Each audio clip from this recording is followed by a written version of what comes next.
Hey guys, welcome back. So we have the exhaust fully installed now, which is super cool. See if I can get down here and show it to you guys. It's looking nice, man. I really like it. I really wanted the carbon fiber one, but I'm kind of glad that it wasn't in stock and I bought this one anyway. I think it actually kind of looks a little cleaner. So if you watched last week's video, I did the install for you guys to show you how to install it if you want to buy this specific one. It was pretty dang easy, which was really cool. Let's give a quick little startup. It is considerably louder than I expected, and I still have yet to install the little dB killer in there, which I think I might have to because it's pretty damn loud. So we'll see. I mean, I'll definitely do the installation for you guys just in case if that's what you want to do on your bike, but we'll see. We'll do a test with, we'll do a test without. This, I've got about 200 miles on it now. Let's give her a whirl.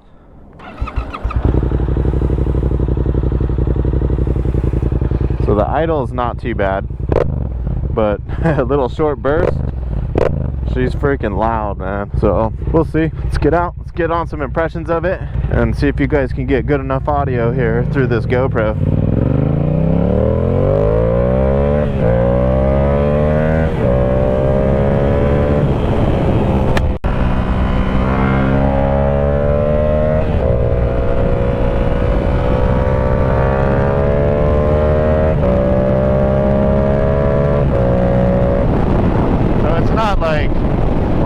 Through gears, it's really not that loud, which is kind of cool. It's really the downshift burping that is pretty loud, and I would say that's cool, but probably not when you're downtown or you're in housing complexes. It's actually pretty damn loud. In my last video there, I did fire it up in the garage just to kind of get a general idea of how it sounded, and those little blurps, I mean, it was like the compression in the garage was like too much. It actually like hurt like hell. It definitely kind of woke the bike up. I will say that it definitely feels like it has more power, which is strange because, like I said, I haven't put any maps. I haven't done anything with the intake yet.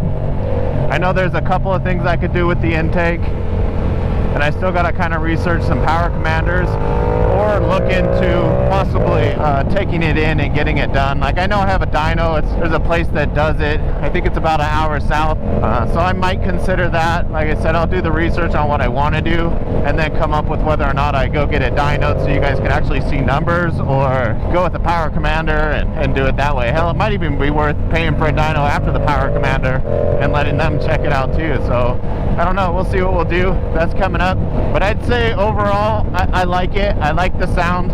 I'm definitely going to try out the dB killer, so that should be coming up here in next week's video with the dB killer installation, and then also probably I got some frame sliders we're going to install, and I did finally get the tank grips in, which is cool. Those are a must in my opinion. I gotta have those. Just even right now, feeling my legs just slide around on the tank just drives me mad in corners. So tank grips are a must, no option for me.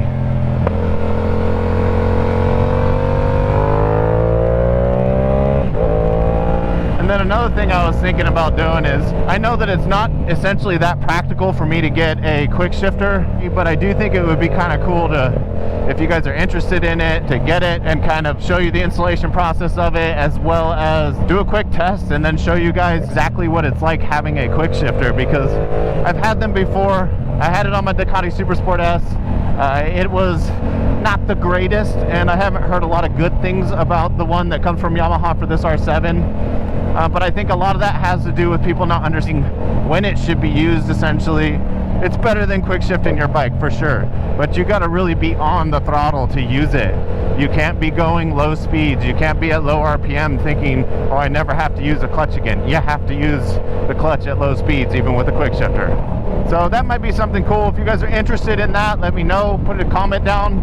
If you want to see a quick shifter installation and kind of a run through of how it works, just to kind of decide whether or not you want to get one or not. You could order the bike with it, I guess, if you can find the damn bike. They're still pretty hard to find, but I would say the 3 that were in the store did not have a quick shifter on them. So I mean, realistically, just buying them for 200 bucks and putting them on is pretty inexpensive. So back to the exhaust, I am liking it. I do think it's a little loud. We'll see here. It's definitely had a couple hundred miles, so it is broken, it's ready. Here, we'll get it. It definitely pops a lot, and that probably has a lot to do with the, let's see if I can get it to,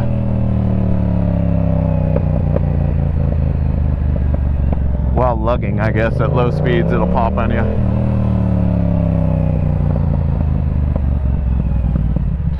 So it definitely pops more than it did before the exhaust, and I'd say that probably has more to do with the fact that it's not tuned.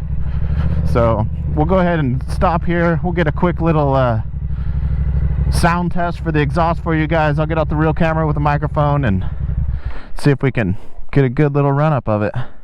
But I will say it's definitely looking pretty damn cool. I like it. Very clean looking exhaust.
But this thing is just loud as crap.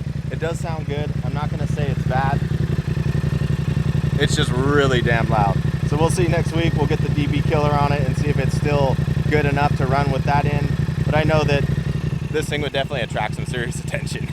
So something else worthy of note is that this is not legal in all states. So make sure that you look into your laws for your state, whether it's noise or if it's pure possible pollution, who knows. So check your states, whether or not you can run this. For the most part, this is a track only exhaust system, so do at your own risk.